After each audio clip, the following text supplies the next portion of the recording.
নির্বাচনে যারা হারবে তারা হবে পরামর্শক, আর যিনি জিতবে তিনি হবেন অভিভাবক। আসসালামু আলাইকুম সবাইকে।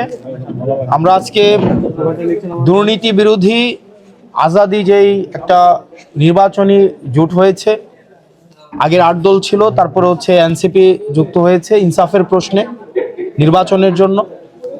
তো আজকে আমরা কুমিল্লা 4 দেবিদ্বার থেকে জাতীয় নাগরিক পার্টির পক্ষে আমি হাসনাত আব্দুল্লাহ মনোনয়ন জমা দিয়েছি। আজকে এখানে উপস্থিত আছেন জাতীয় নাগরিক পার্টির নেতাকর্মী সহ বাংলাদেশ জামাতে ইসলামের দেবিদ্বার উপজেলা আমির অধ্যাপক শহীদ স্যার। আরও উপস্থিত আছেন এখানে দেবিদ্বারের অন্যান্য জামাতে ইসলামের পৌর নেতাকর্মী, এখানে অন্যান্য পৌর জামাতের নেতাকর্মী আছেন, উপজেলা নেতাকর্মীরা আছেন, ছাত্র সংগঠনগুলোর নেতাকর্মীরা আছেন। একই সাথে সাথে যিনি দীর্ঘ 1.5 বছরের বেশি সময় নির্বাচনী প্রস্তুতি নিচ্ছিলেন এবং যিনি এর আগেই জনগণের ভোটে নির্বাচিত, ফেসিবাদের সময়ে জনগণের ভোটে নির্বাচিত উপজেলা ভাইস চেয়ারম্যান ছিলেন, জননন্দিত এবং মানুষের জন্য যিনি কাজ করেছেন দীর্ঘ অনেক দিন, সাইফুল ইসলাম শহীদ ভাই, উনি এই জোটের জন্য ইনসাফের প্রশ্নে উনি ওনার মনোনয়ন প্রত্যাহার করে নিয়ে উনি যে উদারতার পরিচয় দিয়েছেন সেটি আমরা আমাদের পরবর্তীতে কার্যক্রম, আমাদের ইনসাফের প্রতি আমাদের কমিটমেন্ট, দেশের প্রতি আমাদের কমিটমেন্টের মধ্য দিয়ে ওনার প্রত্যাহারের প্রতি আমরা আমাদের মর্যাদা অবশ্যই রাখবো ইনশাআল্লাহ। উনি যে উদারতার পরিচয় দিয়েছেন, আমরা বিভিন্ন সময় দেখেছি বিভিন্ন জায়গায় মনোনয়ন প্রত্যাহার করার ক্ষেত্রে বিভিন্ন ধরনের জটিলতা তৈরি হয়। সেক্ষেত্রে দেখা যায় নিজের যেই পরিশ্রম ত্যাগকে বড় করে দেখা হয়, কিন্তু আমরা দেখেছি যে উনি দীর্ঘ 1.5 বছরের বেশি সময় ধরে উনি দেবিদ্বারের পথে প্রান্তর এক প্রান্ত থেকে আরেক প্রান্তে ছুটে বেরিয়েছে। আমরা জানি যে একটা নির্বাচনের জন্য এই পরিশ্রম কিন্তু অনেক বেশি, কিন্তু উনি 2বারের জন্য ভাবে নাই। এটা আমাদের জন্য আসলে এই আন্তরিকতা প্রতি আমি সবসময় কৃতজ্ঞ থাকব। আমি মানে দল বা অন্যান্য বিষয়ের ঊর্ধ্বে উঠে উনি যে আন্তরিকতা আমাকে দেখিয়েছে সেটার প্রতি আমি ব্যক্তিগত পর্যায় থেকেও আমি সবসময় কৃতজ্ঞ থাকব, কৃতজ্ঞতা ভরে এটা আমি স্মরণ রাখবো। তো এই মুহূর্তে এই বিষয়ে আমার সাথে জুলাই গণ অভ্যুত্থানে আওয়ামী ফেসিবাদের যাদের বলিহত হয়েছে, আহত এবং শহীদ পরিবারের সদস্যরা আজকে উপস্থিত আছেন। তারাও ওই মনোনয়ন দাখিলের ক্ষেত্রে তারাও আমাদের সাথে ছিলেন। আসলে তাদের যেই অপূরণীয় যেই আকাঙ্ক্ষা এবং তাদের যে ক্ষতি এবং জাতীয় যেই প্রত্যাশা এবং আকাঙ্ক্ষা পূরণ হয়েছে, আমরা আমাদের এই জোট সেটি পূরণে আমরা সবসময় কাজ করে যাব। এই মুহূর্তে আমাদের সাথে কথা বলবেন আমাদের দেবিদ্বার উপজেলা আমির অধ্যাপক শহীদ সাহেব। আপনার সাথে একটু শেষ করে নেই, আগামী নির্বাচনে আপনার কি প্রত্যাশা দেবিদ্বারবাসী এবং বৃহত্তর বাংলাদেশের জন্য? দেবিদ্বারবাসীর প্রত্যাশা একটা হচ্ছে আঞ্চলিক প্রত্যাশা, একটা হচ্ছে জাতীয় প্রত্যাশা।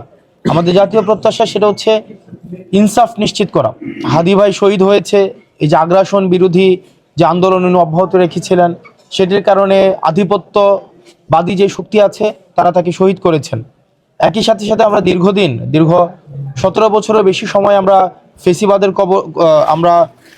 ফেসিবাদের আওতাভুক্ত ছিলাম। সেটির কারণে আমাদের মৌলমানবিক অধিকার বঞ্চিত হয়েছে, গণতন্ত্র লুণ্ঠিত হয়েছে, আমাদের অর্থনৈতিক টানাপোড়েনের মধ্যে দিয়ে আমরা গিয়েছি।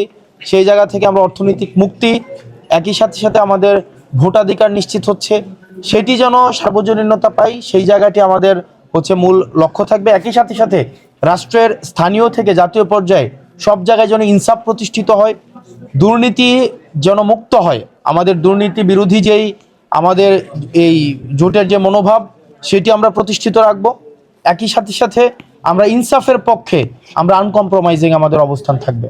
ভাইয়া, একটা বিষয় যে জামাত জোট করার পরে এনসিপির অনেক নেতাকর্মী কিন্তু পদত্যাগ করেছেন, এটা নির্বাচনে কোনো সমস্যা হবে কিনা আপনাদের? ব্যক্তিগত জায়গা থেকে পদত্যাগ ব্যক্তিগত সিদ্ধান্ত, কিন্তু আমরা মনে করি একটি পার্টি বিভিন্ন সময় এই ধরনের মতপার্থক্যের কারণে ভাঙন এবং গড়ার মধ্য দিয়ে যায়, কিন্তু আমরা আমাদের জায়গা থেকে আমাদের যে লক্ষ্য ইনসাফ প্রতিষ্ঠা করা, জুলাই পরবর্তীতে যে আকাঙ্ক্ষা তৈরি হয়েছে সেটির দিকে আমরা এগিয়ে যাব। সেটিতে আবার যখন কারো মনে হবে যে আমরা আবার যুক্ত হবে, তারা যুক্ত হবে। তো সেই জায়গাটিকে আমি ব্যক্তিগত যে সিদ্ধান্ত সেটিকে সম্মান জানাই, একই সাথে সাথে আমি মনে করি সেটি যে নেতিবাচক প্রভাবের জায়গাটি আমরা আমাদের ইতিবাচক কার্যক্রমের মধ্য দিয়ে আমরা এড়িয়ে যেতে সক্ষম হব। গতকালকে এই আসনের প্রার্থী বিএনপির, তিনি আপনাকে চিনেন না বললেন। আমি একটু যুক্ত করি যে উনি বারবার নির্বাচিত প্রার্থী, হেভিওয়েট প্রার্থী বিএনপি, আপনি নবাগত প্রার্থী হিসাবে তাকে কিভাবে মোকাবেলা করবেন? উনি ব্যক্তিগতভাবে যে মন্তব্য করেছেন সেটি ওনার ব্যক্তিগত মন্তব্য। তবে দেবিদ্বারে যারা ইতিমধ্যেই প্রতিনিধিত্ব করেছে প্রত্যেকেই তার জায়গা থেকে চেষ্টা করেছেন। আমি ওনার প্রতি সবসময় আমার সম্মান ছিল, সম্মান আছে এবং সম্মান থাকবে। আমি বলেছি এই নির্বাচনে যারা হারবে তারা হবে পরামর্শক, আর যিনি জিতবে তিনি হবেন অভিভাবক। যেই জিতুক, জনগণের যে রায় দিবে সেই রায়টাকে আমরা সম্মান জানাবো। এবং বারংবার নির্বাচিত হয়েছেন, যেহেতু মানুষ পছন্দ করে নিয়েছেন এই কারণে হয়তো নির্বাচিত হয়েছেন। তবে আমরাও আমাদের কাজের মধ্য দিয়ে মানুষের আস্থা অর্জন করতে চাই, যাতে করে মানুষ আমাদেরকে বেছে নেয়। এবং যারা নির্বাচিত হবেন আমরা তাদেরকে বেছে নেব, তাদেরকে আমরা পরবর্তী দেবিদ্বারের উন্নয়ন এবং অগ্রযাত্রায় তাদেরকে আমরা পরামর্শ নিয়ে গিয়ে যাব। এবং আমাদের এই জোট যদি জয়লাভ করে তাহলে আমরাও তাদেরকে পরামর্শকের ভূমিকায় রাখবো। এখানে আসলে কারোই জয় না, মানে এই নির্বাচনে কেউ জিতবে না, জিতবে গণতন্ত্র, জিতবে মানুষের ভোট, জিতবে মানুষের যে ভোটদানের দীর্ঘদিনের আকুতি, সেটাই জিতবে। তো আসলে ব্যক্তিগত জয় এই নির্বাচনে এটা মুখ্য জায়গা না, আমাদের সামগ্রিকভাবে যে গণতন্ত্রের জয় হবে এটাই হচ্ছে আমাদের মূল জায়গাটা। আর উনি আমাকে ব্যক্তিগতভাবে চিনেন কি চিনে না সেটা আসলে এটা খুব প্রাসঙ্গিক বিষয় না। উনি এই এলাকার একজন সম্মানিত মানুষ, দীর্ঘদিন উনি এই এলাকার ভূমিপুত্র, উনি দীর্ঘদিন এই এলাকাতে মানুষের সাথে ওনার হৃদ্যতাপূর্ণ সম্পর্ক আছে।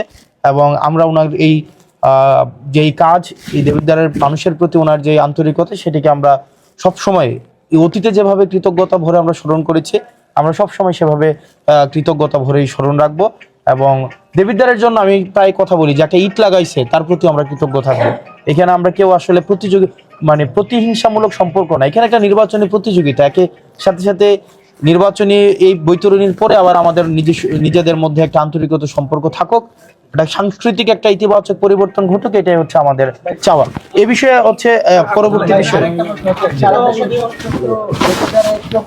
বিষয় আপনি হাসনাত আব্দুল্লাহ একজন ন্যাশনাল লিডার এবং বেশ কিছু আসনে বাংলাদেশে সারা দেশের মানুষের চোখ পড়ে আছে, তো এবং বিএনপির একজন হেভিওয়েট প্রার্থী, আসলে তার সাথে আপনার নির্বাচনটা কতটুকু চ্যালেঞ্জিং মনে করছেন আপনি? এই কথা বলবো একবার। আসলে চ্যালেঞ্জিং এর জায়গাটা হচ্ছে কি, নির্বাচনের যে ইভেন্টগুলো রয়েছে প্রত্যেকটি ইভেন্টই হচ্ছে আসলে উভয় পক্ষের জন্যই চ্যালেঞ্জিং।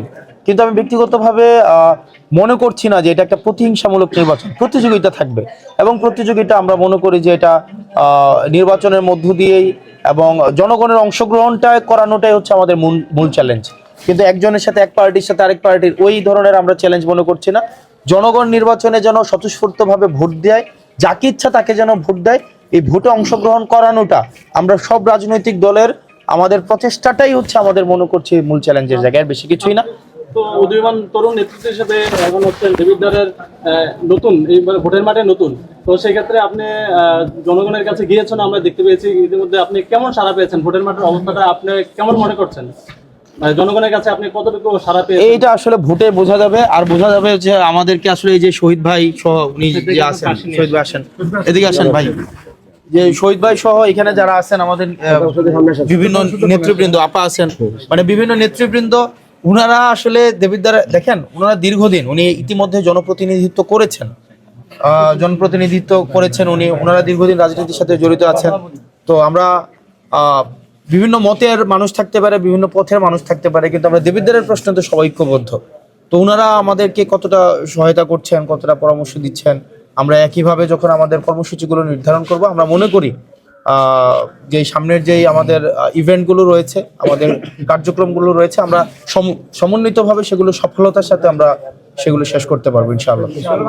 আর এখন এই বিষয়ে আমাদের পরবর্তী বিষয়ে আমাদের জোট বা অন্যান্য বিষয়ে কথা বলবেন আমাদের হচ্ছেন উপজেলা আমির অধ্যাপক শহীদ স্যার, এবং হচ্ছে পরবর্তীতে আমাদের সাইফুল ইসলাম শহীদ, যিনি একটা উনার জায়গা থেকে আসলে সবচেয়ে বড় ত্যাগটা উনি করেছেন, মানে এইটা আমরা স্বীকার করতে, উনিও সবচেয়ে এই জায়গায় ত্যাগ করেছেন, উনি পরবর্তীতে কথা বলবেন।